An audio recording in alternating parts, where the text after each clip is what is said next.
Новые игрушки получили любимцы республики белые медведи Колымана и Алмаз. Радостную новость сообщили сотрудники зоопарка Орто-Дойду. Подарок животным вручили опекуны всех белых медведей в стране – компания «Роснефть». Ну, нам повезло, все-таки достоялись, да? Но он же видно было, нет, что уплыли, и он его там кто-то.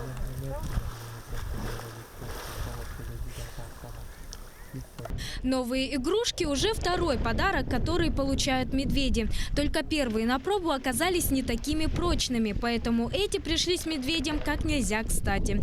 Тем более, что погода сейчас весьма подходящая для резвых игр. Новые предметы, они всегда обогащают среду обитания животных, да, в искусственных условиях, которые содержатся, помогают им развивать мышление, развивать свою моторику, двигательную активность. Поэтому для животных это, тем более таких высокоразвитых, как хищные млекопитающие, очень полезно всегда.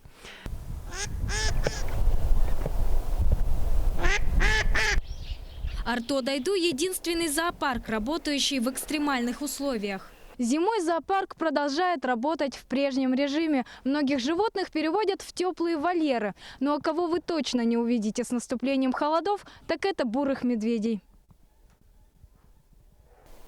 В отличие от своих белых собратьев, уже в ноябре хозяева тайги укрываются в импровизированных берлогах. Сотрудники зоопарка рассказывают, с августа по сентябрь бурые мишки активно наращивают жировую массу. Как говорится, отъедают бока. Тем не менее, к октябрю у них происходит спад активности и аппетита. Зоопарк подготовился к зимовке, корма все заготовлены. Вот, животные откормлены, да. Уже птицы все переведены в теплые вольеры, практически все. Вот, и остались еще у нас водоплавающие, они до октября, даже иногда до конца октября на озере плавают.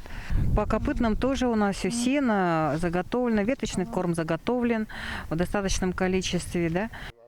Будем надеяться, что зима выдастся приятной не только для Колыманы и ее медвежонка. Тем более, что многие животные в Орто-Дойду прекрасно подготовлены к зимовке благодаря пушистому меху и заботе сотрудников зоопарка. Саргалана Неустроева, Павел Пахомов, Хангаласский район.